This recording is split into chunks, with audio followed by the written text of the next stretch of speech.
رمضان الذي أنزل فيه القرآن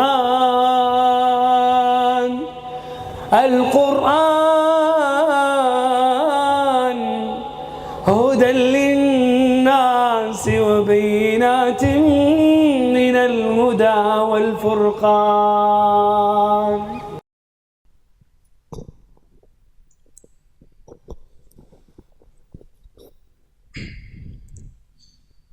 السلام عليكم ورحمة الله وبركاته. بسم الله الرحمن الرحيم. الحمد لله رب العالمين، الصلاة والسلام على رسوله الأمين وعلى آله وأصحابه أجمعين وعلى من تبعهم بإحسان إلى يوم الدين، وبعد، فأعوذ بالله من الشيطان الرجيم. بسم الله الرحمن الرحيم. رب اشرح لي صدري ويسر لي أمري واحلل عقدة من لساني يفقه قولي. اللهم زدنا علما. அல்ஹம்துலில்லாஹ், அல்லாஹுடைய மாபெரும் கிருபையினால் சஹாபாக்கள் சம்பந்தமாக, அதிலும் குறிப்பாக சிறந்த சஹாபாக்களாகிய அபூபக்கர், உமர், உஸ்மான் ரதியல்லாஹு அன்ஹும் அவர்களை பற்றி தெரிந்து கொண்டதோடு, சிறந்த சஹாபாக்களின் 10 எண்ணிக்கையில் எஞ்சியிருக்கின்ற சஹாபாக்களை பற்றி தெரிந்து கொள்ள அமர்ந்து கொண்டிருக்கிறோம். அந்த வகையில் இன்று அல்லாஹுடைய நபி ஸல்லல்லாஹு அலைஹி வஸல்லம் அவர்களின் நாவிலிருந்து சுவனத்தின் சுப செய்தியை பெற்ற இன்னும் ஒரு சஹாபியான அலி பின் அபி தாலிப் ரதியல்லாஹு அன்ஹு அவர்களை பற்றி பார்க்க இருக்கின்றோம். இதுவரைக்கும் அல்ஹம்துலில்லாஹ் அபூபக்கர், உமர், உஸ்மான் ரதியல்லாஹு அன்ஹும் அஜ்மஈன் அவர்களை பற்றின வாழ்க்கையில் மிக முக்கியமான விஷயங்களை தெரிந்து கொண்டுள்ளோம். அதை சார்ந்த ஒரு சில மேலோட்டமான கேள்விகள் தான். அபூபக்கர் ரதியல்லாஹு அன்ஹு அவர்களுடைய பெயர் என்ன பார்த்துருந்தோம்? அப்துல்லா பின் உஸ்மான். அவங்களுடைய பட்டம் என்ன பார்த்துருந்தோம்? சித்திக். இன்னொன்று சித்திக், அப்புறம் அதீக் அப்படின்ற பட்டங்களை பார்த்துருந்தோம். அதற்கான அர்த்தங்களும் அல்ஹம்துலில்லாஹ் தெரிஞ்ச விஷயங்கள். பிறகு எப்போ பிறந்தாங்கன்னு பார்த்தோம்? ஆமுல் ஃபீலிருந்து 2.5 வருடங்கள், மாஷா அல்லாஹ், 2.5 வருடங்களுக்கு பிறகு பிறந்தாங்க. அதே அடிப்படையில் அடுத்த சஹாபியாக பார்த்தது உமர் பின் ஹத்தாப் ரதியல்லாஹு அன்ஹு. அவங்களுடைய பட்டம் என்ன பார்த்தோம்? ஃபாரூக். அவங்களுடைய பிறப்பு எப்போ? ஆமுல் ஃபீலிருந்து 13 ஆண்டுகள் கழித்து பிறந்தாங்க. அல்ஹம்துலில்லாஹ். அடுத்த சஹாபியாக பார்த்தது உஸ்மான் ரதியல்லாஹு அன்ஹு, உஸ்மான் பின் அஃபான் ரதியல்லாஹு அன்ஹு. இவங்களுடைய பிறப்பு சம்பந்தமாக என்ன தெரிஞ்சுக்கிட்டோம்? எப்ப பிறந்தாங்க? ஆமுல் ஃபீலிருந்து 6 ஆண்டுகள் கழித்து பிறந்த சஹாபி. இவங்களுடைய பட்டம் என்ன? உஸ்மான் என்ன பட்டம்? கனி. ஓகே. அவங்களுடைய குன்னியத் சம்பந்தமாக துன்னூரைனா. அல்ஹம்துலில்லாஹ். இப்போ துன்னூரைன்றது அவங்களுடைய பட்டம் சம்பந்தமாகவும் வரும். துன்னூரைன் சம்பந்தமாக நம்ம தெரிஞ்சுக்கிட்டோம், என்ன காரணம் அதுவும் நமக்கு தெரியும். அல்ஹம்துலில்லாஹ். அப்போ இது எதுக்கு இங்கே முதல்ல எடுத்து கேட்குறேன் அப்படின்னா, இதுக்கும் அலி ரதியல்லாஹு அன்ஹு அவங்களுடைய வாழ்க்கையின் ஆரம்ப செய்திகளுக்கும் நெருங்கிய தொடர்பு ஒன்று இருக்குது. அலி பின் அபி தாலிப் ரதியல்லாஹு அன்ஹு அவங்கள பொறுத்த வரைக்கும் அவங்களுடைய பிறப்பை பற்றி பேசும் பொழுது நபித்துவம் கிடைத்த அந்த ஆண்டிலிருந்து 10 ஆண்டுகளுக்கு முன்பு பிறந்தாங்கன்னு சொல்லுவாங்க. எப்ப? நபித்துவம் கிடைத்த ஆண்டிலிருந்து 10 ஆண்டுகளுக்கு முன்னாடி பிறந்தாங்கன்னு சொல்லுவாங்க. இப்போ என்ன நம்ம புரிஞ்சுக்கணும்னா, அபூபக்கரை பற்றியும் பார்த்தோம், உமரை பற்றியும் பார்த்தோம், உஸ்மானை பற்றியும் பார்த்தோம் ரலியல்லாஹு அன்ஹும் அஜ்மஈன். இவங்களை பற்றி பார்க்கும் பொழுது இவங்களுடைய பிறப்பு சம்பந்தமாக நம்ம பார்க்கும் பொழுது ஆமுல் ஃபீலோடு ஒப்பிட்டு பேசணும் இல்லை, அந்த யானைப்படை சம்பவத்தை ஒப்பிட்டு பேசணும். இங்க அலி ரலியல்லாஹு அன்ஹு அவங்களுடைய வாழ்க்கையை பற்றி பார்க்கும் பொழுது நபித்துவத்தோடு ஒப்பிட்டு பேசுவோம். என்ன காரணம் அப்படின்னா, அரேபியர்களுக்கு மத்தியில எந்த விஷயம் ரொம்ப பிரபலமாக நடக்குதோ அந்த விஷயத்துக்கு அந்த வருஷத்துக்கான பெயரா வச்சிருவாங்க. ஆமுல் ஃபீல் ரொம்ப பெரிய சம்பவம், அரேபியர்கள் யாருமே இந்த அளவுக்கு யோசிச்சு பார்க்க முடியாத மிகப்பெரிய சம்பவத்தை அல்லாஹ் நடத்தி காண்பிட்டான் யானை படையில. அப்ப அந்த பெயரை அந்த ஆண்டுக்கான வருஷமா ஆக்கிட்டாங்க. அந்த நிகழ்வை விட பெரிய நிகழ்வாக எதுவுமே நடக்கல அது வரைக்கும். இப்ப ஆமுல் ஃபீல் தான் அவங்களுக்கு மிகப்பெரிய சரித்திரமா இருந்துச்சு. நபி அலைஹிஸ்ஸலாத்து வஸ்ஸலாமுடைய நபித்துவம் எப்ப கிடைச்சிச்சு? எந்த வயசுல நபிக்கு? நபியுடைய 40வது வயசுல நபித்துவம் கிடைக்குது அவங்களுக்கு. அப்ப இது அதை விட ரொம்ப பெரிய விஷயமா வருது மக்கள் முன்னாடி. அப்ப அதனால அதை விட்டுட்டு இதுக்கு பெரிய முக்கியத்துவம் கொடுப்பாங்க. இப்ப ஆமுல் ஃபீலோடு நெருக்கத்துல யாரு பிறந்தாங்களோ அந்த சம்பவத்தை பத்தி பேசும் பொழுது ஆமுல் ஃபீல குறிப்பாங்க. இங்க நபித்துவத்தினுடைய இந்த ஆண்டு சம்பந்தமாக இதை சுற்றி உள்ள வருடங்கள், நாட்கள், மாதங்கள் நடந்த விஷயங்களை பத்தி பகிரப்படும் பொழுது நபியுடைய நபித்துவத்தை பத்தி பேசுவாங்க. அந்த அடிப்படையில அலி பின் அபி தாலிப் ரலியல்லாஹு அன்ஹு நபித்துவத்திலிருந்து 10 ஆண்டு முன்னதாக பிறந்தவங்க.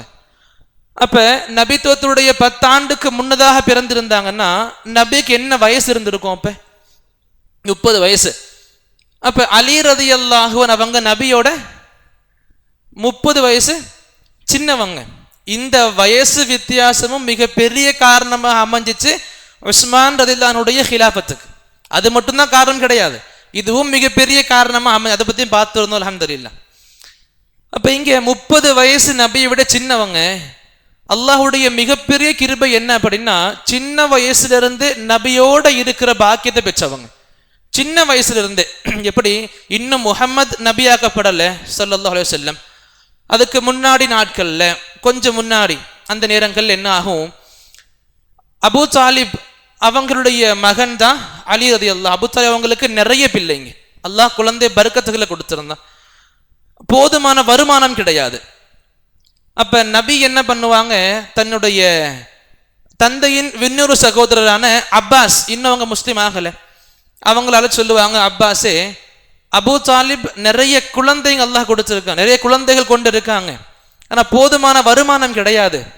என்ன பண்ணலாம், நீங்க உங்க சார்புல ஒரு பிள்ளைய வளர்க்கிற பொறுப்பு எடுத்துக்கோங்க, நான் என் சார்புல ஒரு பிள்ளையை வளர்க்கும் பொறுப்பு எடுத்துக்கிறேன். இதன் மூலமாக அபூ தாலிபுடைய இந்த சுமையை கொஞ்சம் குறைச்ச மாதிரி இருக்கும் அப்படின்னு முடிவு பண்ணி 2 பேரும் ஒவ்வொருத்தருடைய பொறுப்பு எடுத்துக்கிறாங்க.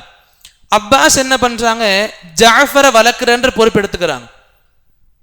இங்க நபி என்ன பண்றாங்க, நான் அலியை வளர்க்கிறன்ற பொறுப்பு எடுத்துக்கிட்டாங்க. இன்னும் யாரும் இஸ்லாம் ஏத்துக்கல, இன்னும் இஸ்லாம் நபித்துவம் கிடைக்கல இன்னும். இப்ப இந்த நபியோடு சின்ன வயசுல இருந்த இந்த சிறப்பு எங்க கொண்டு வந்து நிப்பாட்டுச்சு அப்படின்னா, அலி ரலியல்லாஹு அவங்க தான் ஆரம்ப காலத்துல இஸ்லாம் ஏத்துக்கிட்ட அந்த விரல் விட்டு எண்ணக்கூடிய நபர்கள்ல ஒருத்தவங்களா இருப்பாங்க. ஆரம்ப காலகட்டத்துல எப்ப நபித்துவம் கிடைச்சு முஹம்மது நபியாக்கப்பட்டாங்களோ அலைஹிஸ்ஸலாத்து வஸ்ஸலாம், அப்ப இந்த ஈமானி விஷயத்தை சொல்லும் பொழுது இஸ்லாமை ஆரம்ப நாட்களில் ஏற்றுக்கொண்ட மனிதர்கள்ல ரொம்ப அதிகமாக சொல்லப்படுறது 4 பேர். ஆண்களில் அபூபக்கர் சித்திக் ரலியல்லாஹு அன்ஹு, பெண்களில் ஹதீஜா அம்மையார் ரலியல்லாஹு அன்ஹா, அடிமைகளில் ஸைத் இப்னு ஹாரிஸா ரலியல்லாஹு அன்ஹு, சிறு பிள்ளைகள்ல அலி பின் அபி தாலிப் ரலியல்லாஹு அன்ஹு. ஆரம்ப நாட்கள்லேயே இஸ்லாமை எடுத்துக்கொள்ளக்கூடிய இஸ்லாத்துடைய பொக்கிஷம் பெற்ற சிறப்பு அல்லாஹ் கொடுத்தான். சுப்ஹான் அல்லாஹ். ரொம்ப சின்ன வயசுல இஸ்லாம் ஏத்துக்கிட்டாங்க. அதுக்கு என்ன அர்த்தம் கிடையாது, சின்ன பிள்ளைத்தனமாவே இருந்துட்டாங்க, ஒரு கட்டத்துக்கு பிறகுதான் இஸ்லாமிய நுணுக்கங்கள் தெரிஞ்சுன்னு கிடையாது. சின்ன வயசுல இருந்தே இஸ்லாத்தின் பணிகளை செய்ய ஆரம்பிச்சாங்க. சுப்ஹான் அல்லாஹ். சின்ன வயசு தான், இன்னும் அவங்க வாலிபத்தை அடையிற அந்த நாட்களும் வரல. ரொம்ப சின்ன வயசுல சுப்ஹான் அல்லாஹ், ரொம்ப ஆரம்ப கட்டத்துல வாலிபத்துக்கு கொஞ்சம் முன்னாடி இல்லை அப்பதான் வாலிபத்தை அடைஞ்சிருப்பாங்க. அந்த நாட்கள்ல மிகப்பெரிய சம்பவத்தை பண்ணிருப்பாங்க சுப்ஹான் அல்லாஹ். இவங்க மூலமாக ஒரு நபர் இஸ்லாமை ஏற்றிருப்பாங்க. எப்படின்னா, நபியை பத்தின விஷயங்கள் பக்கத்துல உள்ள மக்களுக்கு தெரிய வருது. இந்த மாதிரி முஹம்மது ஒருத்தர் வந்திருக்காரு, நான் தான் அல்லாஹ்வுடைய நபின்னு சொல்றாரு அலைஹிஸ்ஸலாத்து வஸ்ஸலாம். இப்ப இந்த மாதிரி செய்திகளை பரப்பும் பொழுது சில மக்களுக்கு பார்க்கணுன்ற ஏக்கம் வருது, என்னதான் சொல்றாருன்னு பார்க்கலாம். இல்ல நபியுடைய இந்த செய்திகளை பிடிச்ச நபர்களும் இருக்கிறாங்க. இப்ப அப்படி நபியை பார்க்கறதுக்காக வேண்டி அபூதர் அல் கிஃபாரி ரலியல்லாஹு அன்ஹு அவங்க வராங்க. அவங்க மக்கள் உள்ள நபர்களுக்கு பரிச்சயமானவங்க கிடையாது, புதிய நபர். அவங்க வராங்க, அவங்களுக்கும் தெரியுது இங்க முஹம்மதை பத்தி பேசுனா நமக்கு நல்லது நடக்காது, நல்ல விஷயம் கிடையாது. ஏன்னா மக்கள் எல்லாரும் இவரை எதிர்த்துக்கிட்டு இருக்கிறாங்க அலைஹிஸ்ஸலாத்து வஸ்ஸலாம். அப்ப இந்த மாதிரி சூழல்ல என்ன பண்றதுன்னு தெரியாம கஅபத்துல்லாஹ்ல உட்கார்ந்துக்கிறாங்க. எப்பயாச்சும் வாய்ப்பு கிடைச்சா யார்கிட்டச்சும் பேசலாம், ஆனா யாரை பார்த்தாலும் பயமா இருக்குது, யாரை பார்த்தாலும் பயப்படுறாங்க. இந்த பயத்திலேயே நாட்கள் கழியுது, வாரங்கள் கழியுது, மாதமும் கழியுது. 40 நாட்கள் கஅபத்துல்லாஹ் சுத்தியே இருக்காங்க. சரியான வந்த நோக்கத்தை வெளிப்படுத்தவும் கிடையாது. தன்னுடைய சுய தேவையை கூட கேட்கறதுக்கு பயப்படுறாங்க. என்னுடைய தேவையை கேட்டா அவங்க மறுபடியும் என்கிட்ட கேள்வி கேட்பாங்க, நான் வந்த காரணத்தை சொல்லணும், இதன் மூலமா எனக்கு ஏதாச்சும் அடி விழுமோ அப்படின்ற பயம் இருக்குது. அப்ப 40 நாட்கள் சரியான உணவு கூட இல்லாம ஜம்சம் தண்ணீரை மட்டுமே குடிச்சு உயிர் வாழ்ந்தாங்க. 40 நாட்கள் உணவு இல்லாம ஜம்சம் நீரை குடிச்சு மட்டுமே உயிர் வாழ்ந்தாங்க. இத அலி ரலியல்லாஹு அவங்களும் பார்த்துக்கிட்டு இருக்கிறாங்க. சின்ன பிள்ளை தான், வராங்க போறாங்க, புதுசா ஒரு நபர் இருக்காரு, இங்கதான் டெய்லியுமே இருக்காரு, யாருக்கிட்டயும் முகம் கொடுத்து பேசவும் மாட்டாரு, என்னதான் பிரச்சனை, போய் பேசுவோம். சின்ன வயசுல கிட்ட போறாங்க, பேசுறாங்க, நிறைய விஷயங்களை பேசி அப்புறம் புரிஞ்சுக்க, அப்புறம் பெருசு அதுக்கு பிறகு தெரிய வருது இவர் நபியை பார்க்கறதுக்காக இருக்காங்க, நபியுடைய அந்த முகத்தை பார்க்கறதுக்காக வெயிட் பண்றாங்க அப்படின்னு விஷயம் தெரிய வருது. அப்ப என்ன பண்றாங்க, நீங்க இதை பத்தி வெளியே யாருக்கிட்டையும் பேசாதீங்க, இதை பத்தி பேசுனா உங்களுக்கு ஹைர் இருக்காது, ஏதாச்சும் ஒன்று மக்கள் பண்ணுவாங்க, என்ன பண்ணுங்க, ஏன் கூட வாங்க, ஏன் பின்னாடி வாங்க, என்ன துரத்துற மாதிரி கிடையாது, கொஞ்சம் டிஸ்டன்ஸை ஃபாலோ பண்ணி பின்னாடி வாங்க. ஏதாச்சும் ஒரு சங்கட்டமான சிச்சுவேஷனா இருக்குது, ஏதாச்சும் தப்பா படுற மாதிரி இருக்கு அப்படின்னா நான் அப்படியே ஒரு ஓரமா பாத்ரூம் போற மாதிரி ஆக்ட் பண்றேன், நீங்க நிக்காம தடுமாறாம கடந்து போயிருங்க என்ன. இப்படி அவங்களுக்குள்ள பிளான் பண்ணிக்கிறாங்க, ஐடியா கொடுக்குறாங்க. இதே போல அப்படியே நபி கிட்ட கொண்டு போய் விடுறாங்க. இந்த சஹாபி நபியை பார்க்குறாங்க, இஸ்லாம் ஏத்துக்கிறாங்க. சுப்ஹானல்லாஹ். அப்ப அபூதர் அல் கிஃபாரி ரலியல்லாஹு அன்ஹுடைய இஸ்லாம் ஏற்புக்கு, இஸ்லாமை ஏத்துக்கிட்ட இந்த காரணத்துக்கு மிக முக்கியமான ஊன்றுகோலா இருந்தது யாரு? அலி பின் அபி தாலிப் ரலியல்லாஹு அன்ஹு. சின்ன வயசுல இருந்தே துணிச்சல், இஸ்லாத்துக்கு ஏதாச்சும் பண்ணணும். அபூபக்கர் இருக்கிறாரு, நிறைய பேருக்கு இறைப்பணி பண்றாங்க ரலியல்லாஹு அன்ஹு, நிறைய பேர் இஸ்லாம் ஏத்துக்கிறாங்க, நாமும் ஏதாச்சும் பண்ணுவோம். ரொம்ப தைரியமான ஒரு நபரும் கூட சுப்ஹானல்லாஹ். இந்த தைரியத்தை எங்க நாம் பார்க்கலாம் அப்படின்னா, நபி அலைஹிஸ்ஸலாத்து வஸ்ஸலாம் ஹிஜ்ரத்துக்கு கிளம்புவாங்க, மதீனாவுக்கு போறதுக்கு கிளம்புவாங்க. அந்த நேரம் எப்படி இருக்கும், மக்கத்து முஷ்ரிக்கீன்கள் எல்லாம் நபியுடைய வீட்டை சுத்தி வளைப்பாங்க. எப்படி இன்னைக்கு முஹம்மதை வெளியே விடக்கூடாது ஸல்லல்லாஹு அலைஹி வஸல்லம், வெளியே வந்தா வெட்டிடணும், கொலை பண்றணும், ஆயுதங்களை ஏந்தி ரெடியா இருப்பாங்க. எல்லாரும் நாலாபுரத்துல இருந்து ஒன்னா பாஞ்சு முகமது கதையை முடிச்சிடணும் ஸல்லல்லாஹு அலைஹி வஸல்லம். அப்ப என்ன ஆகுது, அதே நிலைமையில அதே இரவுல அல்லாஹ் ரப்புல் ஆலமீன் முஹம்மதை வெளியே அனுப்புறான் ஸல்லல்லாஹு அலைஹி வஸல்லம். எப்படி அந்த வெளியில மக்கள் ரெடியா இருக்கிறாங்க, அல்லாஹ் ரப்புல் ஆலமீன் அவங்க கண்களை மறைக்கிறான், இந்த காஃபிர்களுடைய கண்களை மறைக்கிறான், நபியை பார்க்க முடியல, நபி அப்படியே வெளியே போறாங்க. அது பெரிய சம்பவம், அதை பத்தி இப்ப போக வேணாம் உள்ள. இப்ப நபி இங்கிருந்து போகும் பொழுது நபியுடைய படுக்கையில நபி அலி ரலியல்லாஹு அன்ஹு அவங்கள படுக்க சொல்லிட்டு போவாங்க. நபியுடைய படுக்கைனா அன்னைக்கு நல்லா புரிஞ்சுக்கணும், மரணத்தின் படுக்கை அது, மவுத்துக்கு துணிஞ்சு அங்க படுக்கணும். ஏன், எப்ப வேணும்னாலும் இந்த மக்கள் உள்ள வீடு பூந்து முஹம்மதுடைய படுக்கை இது, முஹம்மதுன்ற எண்ணத்துல சாகடிக்க வாய்ப்பு இருக்குது. ரொம்ப பெரிய, முஹம்மது மேல அந்த அளவுக்கு ரொம்ப ஆக்ரோஷமாக இருந்த மக்கள் அது ஸல்லல்லாஹு அலைஹி வஸல்லம். அப்ப இங்க நபி என்ன சொல்லிட்டு போறாங்க, அலியே நீங்க இருப்பீங்க, என்னுடைய சில பொருட்கள் உங்ககிட்ட கொடுக்கிறேன், இது எனக்கான பொருள் கிடையாது, இந்த மக்களுடைய அமானிதங்கள், இவங்க உங்ககிட்ட இது இந்த பொருள் உங்ககிட்ட கொடுக்குறேன், நீங்க இதை மக்களுக்கு எடுத்து வச்சிருங்க, கொண்டு போய் சேர்த்துருங்க. இது நபி அலைஹிஸ்ஸலாத்து வஸ்ஸலாம் கடன் பெற்ற பொருள்களாக சில நபர்கள் பயான் பண்ணிக்கிட்டு இருக்கிறாங்க. மக்கள் கிட்ட சொல்லிக்கிட்டு நபி கடன் வாங்கியிருந்து பண்ணாங்க, கடன் வச்சது கடன் கிடையாது. நபியுடைய பட்டங்கள் நமக்கு நல்லா நபியுடைய வரலாறு தெரிஞ்சவங்க நல்லா தெரியும். நபித்துவம் கிடைக்கிறதுக்கு முன்னாடியே நபியுடைய 40 ஆண்டுகளுக்கு சான்றாக அந்த மக்கத்து முஷ்ரிக்கீன்கள் நபிக்கு 2 அழகான பட்டம் கொடுத்திருப்பாங்க. ஒன்னு சாதிக் பட்டம், ஒன்னு உண்மையாளர் அர்த்தம், இன்னொன்னு அமீன். சொன்ன மாதிரி சுப்ஹானல்லாஹ், அமீனுக்கு என்ன அர்த்தம்? அமானிதங்களை பாதுகாப்பவர். மக்கள் எந்த பொருளை கொடுத்தாலும் அதை அப்படியே சேஃப்கார்ட் பண்ணி கொடுப்பாங்க, அப்படியே பாதுகாத்து. இவரை போல அமானிதத்தை பாதுகாக்கும் நபர் யாருமே கிடையாதுன்ற அளவுக்கு பெயர் பெற்றவங்க யாரு? நபி ஸல்லல்லாஹு அலைஹி வஸல்லம். அப்ப மக்கள் என்ன பண்ணுவாங்க? நபி கிட்ட பாதுகாப்பாக இருக்கிறதுக்கு தங்களுடைய பொருள்களை கொடுப்பாங்க, முக்கியமான பொருள்களை கொடுப்பாங்க, ரொம்ப தேவையான பொருள்களை, பாதுகாக்க வேண்டிய பொருள்களை கொடுப்பாங்க. இப்ப நபி ஹிஜ்ரத் பண்ணிட்டு போறாங்க, இந்த பொருட்கள் மறுபடியும் அவங்களுக்கு போய் சேரணும். அப்ப அலி ரலியல்லாஹு அன்ஹு சொல்றாங்க, இது இந்த உம்மத், இந்த மக்களுடைய அமானிதங்கள், இவங்களை கொண்டு போய் நீங்க சேர்த்துடணும். அப்படியே இரவு கழியுது, காலையில கதவு திறக்கப்படுது, மக்கள் எல்லாம் காஃபிர்கள் எல்லாம் அந்த கோவத்துல உள்ள வந்து பாக்குறாங்க, நபியுடைய படுக்கையில் நபி கிடையாது, அலி இருக்கிறாங்க ரலியல்லாஹு அன்ஹு. அவங்கள பார்த்த உடனே முஹம்மது எங்க? சொல்றாங்க எனக்கு தெரியாது, எங்க போனாருன்னு தெரியல. அப்ப அலி ரலியல்லாஹு அவங்கள மக்கள் அடிக்கிறாங்க. தெரியாதுன்னா எப்படி? அவர் படுக்கையில நீங்க இருக்கீங்கன்னா கண்டிப்பா தெரிஞ்சிருக்கணும். தெரியாதுன்னா என்ன அர்த்தம்? அடிக்கிறாங்க. இங்க மட்டும் கிடையாது, இங்கிருந்து காபத்துல்லா கூட்டிட்டு போறாங்க, காபத்துல்லாலையும் அடிக்கிறாங்க. அங்க வச்சு நிறைய சித்திரவதைகள் பண்றாங்க. முஹம்மது எங்க? கடைசி வரைக்கும் சொல்லல. சுப்ஹானல்லாஹ். அப்ப அங்கிருந்து அடிச்சு பார்த்து விட்டுட்டாங்க. சரி போட்டு, உண்மை தெரியல போல. அங்கிருந்து வராங்க, வந்து நபியுடைய வார்த்தைகள் ஞாபகம் இருக்குது, அந்த பொருட்களை கொண்டு போய் இந்த நபரை தனித்தனியே சந்திச்சு சேர்த்தும் கொடுத்தாங்க.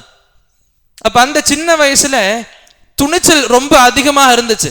மற்ற சஹாபாக்களை பொறுத்த வரைக்கும் இவங்க வயதளவுல சின்னவங்க. சுப்ஹானல்லாஹ். அப்ப இந்த அளவுக்கு துணிச்சல் ரொம்ப அதிகமா இருந்துச்சு. சுப்ஹானல்லாஹ். இதனாலேயே இவங்களுக்கு நல்ல வீரமான சஹாபின்ற ஒரு பட்டமும் கொடுத்தாங்க. எந்த அளவுக்குன்னா, பத்ரு போருடைய சூழலை மக்களுக்கு மத்தியில உலமாக்கள் எடுத்து வைக்கும் பொழுது சொல்லுவாங்க, பத்ரு போர்ல நிறைய சஹாபாக்கள் களம் கண்டாங்க, எல்லாரும் வீரமான சஹாபாக்கள் தான். ஆனா நமக்கு மேலோட்டம் பார்க்கும் பொழுது 3 சஹாபாக்கள் தான் ரொம்ப வீரியமா தென்படுவாங்க. அதுல ஒரு பக்கம் பார்த்தா உமர் இருப்பாரு, ஒரு பக்கம் பார்த்தா ஹம்சா ரலியல்லாஹு இருப்பாங்க, மறுபக்கம் பார்த்தா அலி இருப்பாங்க. இந்த அளவுக்கு வீரத்துக்கு அடையாளமாக எடுத்து முன்வைப்பாங்க. சுப்ஹானல்லாஹ். அப்ப இதே போல பார்க்கும் பொழுது இன்னும் இவங்களுக்கான சிறப்புகள்னு பார்த்தா என்ன பண்ணலாம் அப்படின்னா, நபியுடைய நிறைய வார்த்தைகள் நமக்கு முன்னாடி வந்துடும். நபி அலைஹிஸ்ஸலாத்து வஸ்ஸலாம் சொல்லுவாங்க, அலியை நேசிப்பது ஈமானின் ஒரு பங்குன்னுவாங்க. அலியை நேசிப்பது ஈமானுடைய ஒரு பங்குன்னுவாங்க. அழகா சொல்லுவாங்க, லா யுஹிப்புக இல்லல் முஃமின் வலா யுபகிதுக இல்லல் முனாஃபிக். உங்களை நேசிப்பது முஃமினுடைய குணங்களில் ஒன்று, உங்களை வெறுப்பது முனாஃபிக்குடைய குணங்களில் ஒன்றுன்னுவாங்க. அப்ப இது அலி ரலியல்லாஹு அன்ஹு அவங்களுக்கு மட்டுமே கிடைச்ச சிறப்பும் கிடையாது, இது பொதுவாக சஹாபாக்கள் சம்பந்தமா நபி சொல்லியிருப்பாங்க. இதை எப்படி புரிஞ்சுக்கலாம்? நபி இதுவும் சொல்லியிருப்பாங்க, ஆயத்துல் ஈமானி ஹுப்புல் அன்சார் வ ஆயத்துல் நிஃபாகி புக்துல் அன்சார். அதாவது ஈமானுடைய அடையாளங்கள்ல இதுவும் ஒன்று, சஹாபாக்களை நேசிப்பது, அன்சாரிகளை சஹாபாக்களை நேசிப்பது. இதே போல் சொல்லியிருப்பாங்க, இந்த அன்சாரிகளை வெறுப்பது முனாஃபிக்குடைய நிஃபாக்குடைய அடையாளங்கள்ல ஒண்ணு. இப்ப எல்லா சஹாபாக்களுக்கும் பொதுவான சொன்ன செய்தி ஒரு பக்கம் இருக்குது, இங்க தனியா சொல்றாங்க அலியுடைய நேசம் ஈமானின் பங்கு. முஃமின்கள் அலியை நேசிப்பாங்க, முனாஃபிக்குகள் அலியை வெறுப்பாங்க ரலியல்லாஹு அன்ஹு. இந்த நேசம் எந்த அளவுக்கு கொண்டு போய் கொடுக்குதுன்னா, நாம அதிகமா வாழ்ற எதுக்காக? அல்லாஹ்வுடைய நேசம் பெறணும், சொர்க்கத்துக்கு போகணும். சொர்க்கத்துக்கு எப்படி போக முடியும்? நல்ல அமல்களோடு போக முடியும். நல்ல அமல்கள் மட்டுமே காரணம் கிடையாது சொர்க்கத்துக்கு போறதுக்கு. நபி சொல்லுவாங்க, ஒருத்தர் நல்ல அமலை கொண்டு இதை வைத்தே நான் சொர்க்கத்துக்கு போயிருவேன்னு சொன்னா அதுக்கு வாய்ப்பே கிடையாது. சஹாபாக்கள் கேட்கிறாங்க, வலா அன்த யா ரசூலல்லாஹ், அல்லாஹ்வின் தூதரே நீங்களும் போக மாட்டீங்களா அமலை வச்சு? நபியுடைய அமல்கள் நம்ம யோசிக்கவும் முடியாது, அந்த அளவுக்கு எங்கேயோ இருக்கும். 2 ரக்காத் தொழுதாலும் ஈமானுடைய குவாலிட்டி எங்கேயோ இருக்கும். அந்த அளவுக்கு நிறைய அமல்கள் பண்ணவங்க. சஹாபாக்கள் கேட்டாங்க, அமல்கள் இந்த ஒரு காரணத்தால் மட்டுமே நீங்க சொர்க்கத்துக்கு போக முடியும் நபி? அப்ப சஹாபாக்கள் சொல்லுவாங்க, நபி நீங்களும் போக மாட்டீங்களா? அப்ப நபி சொல்லுவாங்க, வலா அன, நானும் போக முடியாது. அல்லாஹ்வுடைய கருணை மிக முக்கிய அம்சமாக இருக்கணும் சொர்க்கத்துக்கு போறதுக்கு. அல்லாஹ்வுடைய நேசம் மிக முக்கிய அம்சமா இருக்கணும் சொர்க்கத்துக்கு போறதுக்கு. அப்ப இங்க அலி ரலியல்லாஹு அன்ஹு அவங்கள பத்தி நபி சொல்லும் பொழுது, இந்த நபர் அல்லாஹ்வையும் ரசூலையும் நேசிக்க கூடியவர். அதே போல அல்லாஹ்வும் அல்லாஹ்வுடைய ரசூலும் இவர் நேசித்துக் கொண்டிருக்கிறார்கள். அல்லாஹ்வுடைய நேசத்தை வெளிப்படையா எடுத்து சொன்னாங்க. அல்லாஹ் உங்களை நேசிக்கிறான் அலியே. அழகா இருக்கும். ஹைபருடைய போர் சமயமா இருக்கும். மக்கள் முஸ்லிம்கள் நிறைய முயற்சி பண்ணுவாங்க. அந்த ஈசாயிகள் கிறிஸ்டியன்ஸுடைய ஒரு கோட்டையை மட்டும் வெற்றி கொள்ள முடியாது. ரொம்ப கஷ்டப்படுவாங்க, முயற்சி பண்ணுவாங்க, வெற்றி அடைய முடியாது. அப்ப என்ன பண்ணுவாங்க? நபி சொல்லுவாங்கல்ல, உஅத்தியன்ன ஹாதிஹி ரஅயத அலா யதி கதன் அலா யதி ரஜுலின், நாளைக்கு நான் இந்த கொடியை என்னுடைய சஹாபாக்கள்ல ஒருத்தருக்கு கொடுப்பேன். யஃப்தஹ் அல்லாஹு அலா யதை, அல்லாஹ் தஆலா அவர்களின் கரங்கள் மூலம் நமக்கு வெற்றியை எடுத்து கொடுப்பான். அப்ப அல்லாஹ்வோட நபி சொல்லிட்டு இதுவும் சொல்லுவாங்க, யுஹிப்புல்லாஹ வ ரசூலஹு, அல்லாஹ்வையும் அவனது ரசூலையும் இவர் நேசிக்கிறார். வ யுஹிப்புல்லாஹு வ ரசூலுஹு, இவரை அல்லாஹ்வும் அல்லாஹ்வோட ரசூலும் நேசிக்கிறார்கள். அப்ப அல்லாஹ்வுடைய நேசத்தை, அல்லாஹ்வோட ரசூலுடைய நேசத்தை நபி இங்க வெளிப்படையா சொன்னாங்க. இந்த செய்திகளை சொன்ன பிறகு அந்த இரவு மக்கள் சஹாபாக்களுக்கு தூக்கமே இல்லை. சஹாபாக்களே சொல்றாங்க, எங்களுக்கு தூக்கமே வரல, நாங்க யோசிச்சுக்கிட்டு இருக்கோம், யாருக்கு இவ்வளவு பேர் சிறப்பு கிடைக்க போகுது? இப்படிப்பட்ட பெரிய சஹாபி யாரா இருக்க போறாங்க? இந்த அளவுக்கு பெரிய அந்தஸ்து நபி யாருக்கு தான் கொடுக்க போறாங்க? கடைசியா நைட் அப்படியே போகுது, காலை பொழுது விடியுது, நபி கேட்கிறாங்க, ஐன அலி, அலி எங்க? அப்ப சஹாபாக்கள் சொல்றாங்க, நபியே அவங்களுக்கு கண்ணுல ஒரு சின்ன பிரச்சனை வரல, கண்ணுல சின்ன ப்ராப்ளமா இருக்கு, கண்ணு வலி துடிக்கிறாங்க, வரல, கூப்பிட்டுட்டு வாங்க அவங்கள. நாங்க அதே போல அலி கூப்பிட்டு வரப்படுறாரு. நபி தன்னுடைய உமிழ் நீரை எச்சில் எடுத்து அவங்க கண்ணில் இது பண்ணுவாங்க, தேய்ப்பாங்க. அப்ப அல்ஹம்துலில்லாஹ் நபியுடைய உமிழ் நீர்ல ஷிஃபா இருக்கு. அல்ஹம்துலில்லாஹ் அல்லாஹ்வுடைய ஷிஃபா இங்க வச்சிருக்கேன். அந்த உமிழ் நீர் சம்பந்தமாக அலியுடைய அந்த கண் பிரச்சனை எதுவுமே இல்லாம போயிரும். சுப்ஹானல்லாஹ். இதற்கு பிறகு நபி என்ன பண்ணுவாங்க? கொடியை கொடுப்பாங்க. அல்லாஹ்வுடைய நாட்டப்படி படை கொண்டு போங்க, நல்லது நடக்கும். போகும் பொழுது எங்க அனுப்புனாங்க? போருக்கு அனுப்புனாங்க. இதை சொல்லிட்டு அனுப்புவாங்க. அலி நல்லா கேளுங்க, ஃபவல்லாஹி, அல்லாஹ்வின் மீது சத்தியமாக சொல்றேன், ல ஐ யஹ்தியல்லாஹு பிக ரஜுலன் வாஹிதன், அல்லாஹ் தஆலா உங்கள் மூலமாக ஒருத்தருக்கு நேர்வழியை கொடுத்தாலும் கைருல் லக மின் ஹும்ரின் நஅம், அது உங்களுக்கு சிகப்பொட்டகத்தை விட மிகச் சிறந்ததுன்னாங்க. அனுப்புனது எங்க? போருக்கு. சொல்லி கொடுத்து அனுப்புறாங்க. நீங்க உங்க சார்ந்த ஒரு நபர் இஸ்லாம் ஏத்துக்கிட்டா போதும், உங்களுக்கு அது ரொம்ப சிறந்தது. போருக்கும் அனுப்புறாங்க, இஸ்லாமிய அழைப்பையும் கொடுக்க சொல்றாங்க. நல்லபடியா புரிஞ்சுக்கணும், இஸ்லாம் போரை கொண்டு வளர்ந்த மார்க்கம் கிடையாது. சண்டை போடுறதுனால, சண்டை போட்டு சாகடிச்சு மக்களை இஸ்லாத்துக்கு வலியுறுத்தி கொண்டு வந்த மார்க்கம் கிடையாது. போருக்கான அர்த்தமே இறைப்பணி பண்றது. போர் இறைப்பணிக்கான மறுபெயரா இருந்துச்சு. நபி அழகா சொல்லி கொடுப்பாங்க, எந்தெந்த சஹாபாக்கள் படையெடுத்து போவாங்களோ, எந்தெந்த சஹாபிக்கு நபி இந்த படைத்தளபதின்ற இந்த பொறுப்பை கொடுத்து அனுப்புவாங்க, எல்லாம் சொல்லி அனுப்புவாங்க. முதல்ல போய் அவங்களுக்கு இறைப்பணி பண்ணணும். அவங்க இந்த இறைப்பணி எடுத்துக்கிட்டாங்கன்னா எதுவுமே கிடையாது, திரும்பி வந்துடணும், போர் பண்ணக்கூடாது. அப்ப அழகா சொல்லி அனுப்புவாங்க.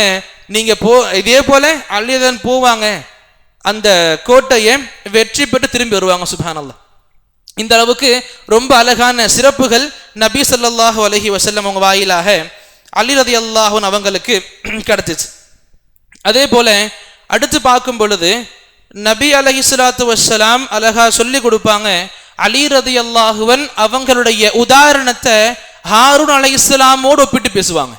ஹாரூன் அலைஹிஸ்ஸலாம் யாரு? மூசா அலைஹிஸ்ஸலாமுடைய அவங்க சகோதர உறவுக்காரரா இருப்பாங்க, அவங்களும் ஒரு நபியா இருப்பாங்க. அப்ப இங்க நபி ஸல்லல்லாஹு அலைஹி வஸல்லம் ஹாரூன் அலைஹிஸ்ஸலாமுடைய எக்ஸாம்பிள் இங்க அலி ரலியல்லாஹு அன்ஹு அவங்களுக்கு எடுத்து சொல்லுவாங்க. எப்படின்னா, தபூக்குடைய போர் நேரமா இருக்கும். தபூக்குடைய நேரத்துல மக்கள் எல்லாம் போருக்கு கிளம்புவாங்க. அலி ரலியல்லாஹு அன்ஹு அவங்க வீரமான சஹாபியாச்சே, போருக்கு கிளம்புனா துணிச்சல் வந்துடும். நானும் கிளம்புறேன்னு கிளம்புற ரெடி ஆகுறாங்க. நபி சொல்றாங்க, அலி நீங்க வரக்கூடாது, அலி நீங்க வரக்கூடாது, நீங்க இங்க இருக்கணும். நபியோட பழக்கம் என்னவா இருக்கும்? எப்பப்பெல்லாம் நபி ஊரை விட்டு வெளியே போவாங்களோ அவங்களுக்கு பதில் ஒருத்தரை அந்த ஊர்ல நியமிச்சுட்டு போவாங்க. நான் போயிட்டு வர வரைக்கும் இவர் உங்களை தலைமை தாங்குவாரு. மக்களை அப்படியே விட்டுட்டு போக மாட்டாங்க. நான் போன பிறகு நான் திரும்பி வர வரைக்கும் மக்கள் என்ன எதிர்பார்த்து இருக்க கூடாது, என்னுடைய இடத்தை நிரப்புறதுக்கு ஒருத்தர் நியமிச்சுட்டு போவாங்க. அவங்க மத்த மக்கள் சார்ந்த விஷயங்களை பார்த்துப்பாங்க. அந்த சமயத்துல அலி ரலியல்லாஹு அன்ஹு அவங்களை நியமிக்கிறாங்க. அலி ரலியல்லாஹு கேட்கிறாங்க, நபியே நான் ஏன் போருக்கு வரக்கூடாது? நான் களம் காண்றதுக்கு ரொம்ப ஆர்வமா இருக்கிறேன், எனக்கு நீங்க எப்படியாச்சும் கூட்டிட்டு போங்க, இங்க பின்னாடி இருக்க வைக்காதீங்க. இந்த வார்த்தைகளை கேட்ட உடனே நபி சொல்லுவாங்க, அமா தர்தாயா அலி, அலியே உங்களுக்கு இது சந்தோஷம் கொடுக்கலையா? அன் தகூன மின்னி பி மன்சிலத ஹாரூன மின் மூஸா. மூஸா அலைஹிஸ்ஸலாம் அவங்க ஊரை விட்டு போகும் பொழுது ஹாரூன் அலைஹிஸ்ஸலாமுக்கு அவங்க இடத்தை கொடுத்தாங்க. அதே போல நான் ஊரை விட்டு வெளியே கிளம்பும் பொழுது என்னோட இடத்தை உங்களுக்கு கொடுக்கிறேன், இந்த சிறப்பு உங்களுக்கு போதலையான்னு கேட்டாங்க.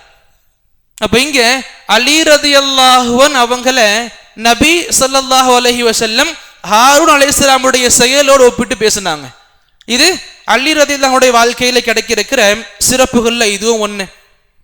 அதே அப்படியே அடுத்த கட்டத்துக்கு நகர்றோம் அப்படின்னா அலி ரலியல்லாஹு அன்ஹு அவங்களுடைய ஒழுக்கம் சார்ந்த விஷயங்கள் சுப்ஹானல்லாஹ் நம்ம மறுக்கவே முடியாது. உதாரணங்கள் வேற கொடுக்கவும் முடியாது, அந்த அளவுக்கு ரொம்ப அதிபராத ஒழுக்கத்துக்கு சொந்தக்காரர். நான் முதல்லயே சொல்லியிருப்பேன், நபியோடு யார் அதிக ஆண்டுகள் பயணிச்சாங்களோ அவங்க எல்லாருடைய வாழ்க்கையிலையும் நபியுடைய பண்புகள் ஒழுக்கங்கள் பார்க்க முடியும். இப்ப நபி ஸல்லல்லாஹு அலைஹி வஸல்லம் உலக ஆசை இல்லாம இருந்தாங்க. உலக ஆசை உலக பற்றி கிடையாது. அலி ரலியல்லாஹு அன்ஹு அவங்க வாழ்க்கையில பார்க்கும் பொழுதும் அப்படியே பார்க்கலாம். உலகத்தை முன்னோக்கி பேசுவாங்க. யா துன்யா குர்ரி கைரி, என்னை ஏமாத்த முடியாது, என்னை ஏமாத்தாத, என்னை விட்டு வேற யாரையாயிட்டும் போய் கிட்டயாச்சும் போய் ஏமாத்து. ஏன்? ஃபஇன்னி தல்லக்துகி அல்பத்தா, நான் உனக்கு தலாக் பத்தா கொடுத்துட்டேன். தலாக் பத்தா என்ன அர்த்தம்? 3 தலாக் கொடுத்த பிறகு என்ன அர்த்தம்னா அந்த கணவன் மனைவியோட சேரவே முடியாது, அந்த மனைவி மறுபடியும் கணவனோட சேர முடியாது. சொன்னாங்க, இந்த உலகமே என்னை நீ ஏமாத்ததை விட்டு என்னை விட வேற யாருக்கிட்டையாச்சும் போய் ஏமாத்து, நான் உனக்கு தலாக் பத்தா கொடுத்துட்டேன். உலகத்தை மீது எந்த ஒரு ஆசை இல்லாம இருந்தாங்க. சுப்ஹானல்லாஹ். மக்களுக்கு சொல்லி கொடுக்கும் பொழுது அழகா சொல்லி கொடுப்பாங்க, மக்களே கவனியுங்க, அதாவது இருத்தஹலத்தி துன்யா முத்பிரா, இந்த உலகம் நம்மளை விட்டு போயிருச்சு, போகக்கூடியதுதான். வர்தஹலத்தில் ஆகிரத்து முக்பிலா, இன்னும் இந்த மறுமை நம்மளை முன்னோக்கி வந்துகிட்டு இருக்கு. லிகுல்லி வாஹிதத்தி மின்ஹுமா பனூன், இந்த 2 விஷயத்திற்கும் அதை நேசிக்கக்கூடிய நபர்கள் கண்டிப்பா இருக்கதான் செய்யறாங்க. உலகத்தை விரும்புறவங்களும் இருக்கதான் செய்யறாங்க, மறுமையை விரும்புறவங்களும் இருக்கத்தான் செய்யறாங்க. அழகா சொல்லுவாங்க, வலா தகுனு அப்னா அத்துன்யா, உலகத்தை விரும்பக்கூடிய உலகத்தை ஆசைப்படக்கூடிய உலகவாதிகளாக நீங்க ஆகாதீங்க. வகுனு அப்னா அல் ஆஹிரா, நீங்க மறுமை சார்ந்த நபர்களாக ஆகுங்க, மறுமையை விரும்பக்கூடிய பிள்ளைகளா ஆகுங்கன்னு வாங்க. ஏன்? காரணத்தையும் அழகா சொல்லி கொடுப்பாங்க. இன்னல் யௌம், இன்றைக்கு இருக்குதுல்ல, இந்த உலகம் இருக்குல்ல, அமலும் வலா ஹிசாப், அமல் செய்யலாம் ஆனா கணக்கு கிடையாது. என்ன வேணுமோ செயல் பண்ண, நல்லதோ கெட்டதோ எது தோணுதோ பண்ணிக்கலாம். இங்க நமக்கு கணக்கு வழக்கு கிடையாது.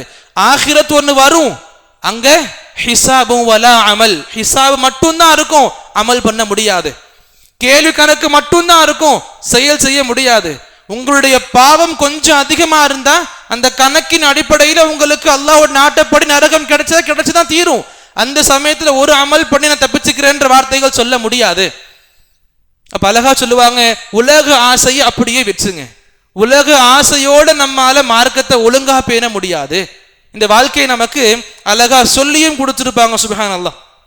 கடைசியா சொல்லி முடிச்சுக்கிற ஒண்ணு, அதே போல அல்லாஹ்வை அதிகமாக புகழ்றதுல அதிக ஆர்வம் கொண்டிருப்பாங்க. எப்படி உலக ஆசைகள் இல்லையோ, எதன் மீது ஆசை அதிகமா இருந்துச்சு? அல்லாஹ்வை புகழ்றதுல, திக்ரு செய்யறதுல. நம்ம எல்லாருக்கும் தெரிஞ்ச சம்பவம் தான் தஸ்பீஹு ஃபாத்திமியான்னு சொல்லுவோம். என்ன அர்த்தம்?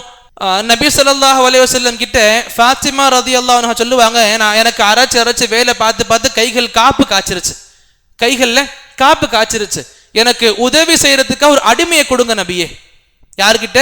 அப்பா கிட்ட கேட்குறாங்க, எனக்கு ஒரு அடிமையை கொடுங்க என்னுடைய வேலைகளை செய்யறதுக்காக. அப்ப நபி அழகா சொல்லியிருப்பாங்க. சுப்ஹானல்லாஹ். கவனிக்கணும், நபி சொல்லியிருப்பாங்க, ஃபாத்திமாவே நல்லா கேளுங்க, இந்த சமயத்துல இந்த அடிமை தேவைப்படக்கூடிய மக்கள் நிறைய பேர் இருக்காங்க. இந்த அடிமைகள் தேவைப்படக்கூடிய மக்கள் நிறைய பேர் இருக்காங்க. உங்களுக்கு என்னால இந்த அடிமையை கொடுக்க முடியாது. இதுக்கு பதில் உங்களுக்கு நான் வேற ரெமெடி கொடுக்குறேன், வேற விஷயங்கள் சொல்லி கொடுக்குறேன். இந்த விஷயங்கள் நீங்க ஃபாலோ பண்ணீங்கன்னா நாளை காலை நீங்க ஒவ்வொரு இரவு ஓதிட்டு தூங்கும் பொழுது அந்த காலை அடையும் பொழுது நல்ல புத்துணர்ச்சியோடு அடையலாம், நல்ல புத்துணர்ச்சியோடு நீங்க எழுந்துக்கலாம் காலைன்னு சொல்லுவாங்க. நீங்க இதுவும் கவனிக்கணும், நபியுடைய பாசத்திற்கு சொந்தமான ஒரே பொண்ணு இருக்காங்க. அடிமையை கேட்கிறாங்க, தகப்பனா பார்க்கும் பொழுது கண்டிப்பா கொடுக்க மனசு வரும். அங்க சொன்னாங்க, உங்களுக்கு இது தேவை கிடையாது, உங்களை விட தேவையுள்ளவர்கள் நிறைய பேர் இருக்கிறாங்க. இன்னைக்கு நாமளும் யோசிக்கணும், என்னுடைய குழந்தைக்கு, என்னுடைய பிள்ளைக்கு, என்னுடைய பெண்ணுக்கும், என்னுடைய ஆணுக்கும், மனைவிக்கும், யாருக்குமே இந்த நல்ல நாட்கள் வந்துச்சுன்னா அதிகமா ட்ரெஸ் வாங்கி கொடுப்போம்ல. இந்த ட்ரெஸ் வாங்கி கொடுக்க நல்லா யோசிக்கணும். அல்ஹம்துலில்லாஹ் நம்ம கிட்ட துணிமணிகள் நல்லாவே இருக்கும், இருந்தாலும் ஒரு ஃபார்மாலிட்டி ஆயிருச்சு. ரமதான்னா புது ட்ரெஸ் வாங்கணும், பக்ரீத்னா புது ட்ரெஸ் வாங்கணும், மற்ற விஷயங்கள்னா புது ட்ரெஸ் வாங்கி வழக்கமா ஆயிருச்சு. ஆனா என்னைக்காச்சும் யோசிச்சு பார்க்கணும், கண்டிப்பா நாம என்னுடைய பிள்ளைக்கு இந்த ட்ரெஸ் இருக்குது, இன்னைக்கு இல்லையா நாளைக்கு வாங்கி கொடுக்க நிலைமை அல்லாஹ் எனக்கு வச்சிருக்கான். இதுவே எந்த ஒரு துணிமணி வசதி இல்லாத ஏழைகளும் இருக்கிறாங்க. இந்த ரமதான் இன்ஷா அல்லாஹ்னா என்னுடைய பிள்ளைகளுக்கு வாங்க இருக்கிற பணத்தை கொண்டு இவங்களுக்கு வாங்கி கொடுக்க போறேன். இதை கொண்டு சுப்ஹானல்லாஹ் மாற்றங்கள் ரொம்ப அதிகமா இருக்கும். வீட்டுல கண்டிப்பா பிரச்சனைகள் வரும், எதுக்கு எனக்கு பிள்ளைகள் வாங்கி கொடுக்கல, அந்த விஷயங்கள் இருக்கலாம். ஆனா இந்த ஒரு ரமதான் என்னுடைய குழந்தைகளுக்கு இல்லாம இல்ல அல்லாஹ் பரக்கத்து கொடுத்திருந்தா குழந்தைகளுக்கும் வாங்கி கொடுக்கலாம். என்னுடைய குழந்தைக்கு 2-3 துணி வாங்க இருக்கிறேன், எதுக்கு 2-3, ஒரு நாளுக்கு 1 போட்டா போதும், 1 வாங்கி கொடுக்கலாம். மீதி இருந்த காசுக்கு மற்ற ஏழைகளை முன்னிறுத்தலாம். நபியுடைய வார்த்தைகளை கவனிக்கணும். இந்த விஷயத்திற்கு நீங்க எவ்வளவு தேவைப்பட்ட நபரா இருக்கிறீங்களோ உங்களை விட ரொம்ப தேவைக்குரிய மக்கள் இருக்கிறாங்க. உங்களுக்கு நான் இதை கொடுக்க முடியாது, உங்களுக்கு தர மாட்டேன், இவங்களுக்கு எடுத்து கொடுக்கிறேன். நாங்க அழகா சொல்லி கொடுப்பாங்க. சுப்ஹான் அல்லாஹ் 33 வாட்டி ஓதுங்க, அல்ஹம்துலில்லாஹ் 33 வாட்டி ஓதுங்க, அல்லாஹு அக்பர் 34 வாட்டி ஓதுங்க. அது எண்ணிக்கையில 100 முடிஞ்சிடும். ஒவ்வொரு இரவும் நீங்க ஓதிட்டு தூங்குனீங்கன்னா மறுநாள் காலை எழுந்திருக்கும் பொழுது நல்ல ஒரு ரெஃப்ரெஷ்ஷாக நீங்க எழுந்திக்கலாம், நல்ல ஒரு புத்துணர்ச்சியோடு எழுந்திருக்கலாம். இந்த செய்தியை அலி ரலியல்லாஹு அன்ஹு அவங்களும் கேட்டிருப்பாங்க. யார் அவங்க? அலி யாரு? ஃபாத்திமாவுடைய கணவர் ரலியல்லாஹு அன்ஹுமா. அவங்களும் கேட்டிருப்பாங்க. அவங்க சொல்லுவாங்க, பிற்காலத்துல அலி தான் சொல்லுவாங்க, என்னைக்கு நான் இந்த செய்தியை கேட்டேனோ அன்னிலிருந்து இன்னை வரைக்கும் நான் இந்த திக்ருகளை பண்ணாம இருந்தது கிடையாது, ஒவ்வொரு நாளும் பண்ணுவேன். அப்ப இந்த செய்தி வெறும் ஃபாத்திமாக்கு மட்டும் கிடையாது, உலக மக்களுக்கு நபி எடுத்து கொடுத்தாங்க. உங்களுக்கு உடம்பு முடியலையா, மருத்துவர்கள் போகலாம், பிரச்சனை கிடையாது, மருந்துகள் சாப்பிடலாம், பிரச்சனை கிடையாது. முதல்ல அல்லாஹ்வுடைய கவனத்தை கொண்டு வாங்க. நமக்கு இந்த வலியை கொடுத்தது மருந்துகளும் இந்த மருந்துகளும் கிடையாது, அல்லாஹ் கொடுத்திருக்கான். அல்லாஹ் வலியை கொடுத்திருக்கானா வலி எடுக்கிற அந்த குணமும் அல்லாஹ் கிட்ட தான் இருக்கு. அல்லாஹ் நபி சொல்லி கொடுத்தாங்க, உங்களுக்கு உடம்பு வலியா, காலையில் எழுந்திருக்கும் பொழுது சுகத்தை ஃபீல் பண்ண விழுறீங்களா, நைட்டு தூங்கும் பொழுது தூங்குறதுக்கு முன்னாடி இந்த திக்ருகளை ஒதிட்டு தூங்குங்க, அதிகமா ஆகாது. படுத்துக்கிட்டே சும்மா விரல் விட்டு என்னன்னா சீக்கிரம் முடிச்சிடலாம். சுப்ஹானல்லாஹ். இந்த திக்ருகளை சொல்லுவாங்க பிற்காலத்துல ஸ்டூடெண்ட்ஸ் கிட்ட, நான் இந்த திக்ருகளை கேள்விப்பட்ட அன்னையிலிருந்து இன்னை வரைக்கும் நான் மிஸ் பண்ணதே கிடையாது. மாணவர்கள் கேட்டாங்க, அலியே ஆசிரியரே சிஃபினுடைய இரவுலையும் இப்படிதான் பண்ணீங்களா, சிஃபினுடைய இரவுலையும் இப்படி இருந்தீங்களா? சிஃபின் சும்மா அதை பத்தி பேசுவோம் விளக்கமா. சஹாபாக்கள் மத்தியில் நடந்த ஒரு போர் வச்சுக்கோங்களேன். இந்த பக்கம் சஹாபி, இங்கேயும் சஹாபாக்கள், 2 தரப்புலையும் சஹாபாக்கள் அடிச்சுக்கிறாங்க, 2 தரப்புலையும் சஹாபாக்கள் மத்தியில சண்டை ஏற்படுது. இதை பத்தி விளக்கமா பேசுவோம் இன்ஷாஅல்லாஹ், தப்பான கருத்து வரக்கூடாது. அப்ப அந்த இடத்துல ஒரு அரசராக ஹலீஃபாவா இருக்கிறாங்க அலி ரலியல்லாஹு அன்ஹு. ஒரு அரசருக்கு இதுவரைக்கும் முஸ்லிம்கள் சண்டை போட்டது கிடையாது. அவங்களுக்குள்ள முதல் முறையாக இல்ல ரொம்ப சமீபமாக இந்த அளவு ஃபித்னாக்கள் வருதுன்னு எவ்வளவு டென்ஷன் இருக்கும். அதுவும் நபியுடைய சஹாபி, நபிக்கு ரொம்ப நேசமான ஒரு சஹாபி. அப்ப இவ்வளவு டென்ஷன் மிகுந்த இந்த இரவுலையும் நீங்க ஓதுங்கன்னு கேட்டாங்க. அதுக்கு அலி சொன்னாங்க, அந்த இரவுலையும் நான் ஓதுனேன்னாங்க. சுப்ஹானல்லாஹ். அப்ப திக்ருகளோடு இந்த அளவுக்கு இணைஞ்சு இருந்தாங்க. நபியுடைய வாசகத்திற்கு அப்படியே வாழ்க்கையாக வாழ்ந்து காட்டு. நபி சொல்லியிருப்பாங்க, லிசானுல் முஃமின் ருத்பம் மின் திக்ரில்லாஹ். ஒரு முஃமினுடைய நாவு அல்லாஹ்வுடைய திக்ருகளை கொண்டு எப்போதும் நனைஞ்சுக்கிட்டே இருக்கணும். இது நாம அலி ரலியல்லாஹு வாழ்க்கை அழகா பார்க்கலாம். இன்னும் நிறைய விஷயங்கள் இருக்கு. இன்ஷா அல்லாஹ் வரக்கூடிய அமர்வுகளை பார்ப்போம். அல்லாஹ் நமக்கு சரியான போதுமான முறையான புரிதல்கள் அல்லாஹ் நம் அனைவருக்கும் வழங்குவனாக. அல்லாஹும்ம ஆமீன். وآخر دعوانا أن الحمد لله رب العالمين. سيقول باقي ولا غناه. اللهم آمين. السلام عليكم ورحمة الله وبركاته.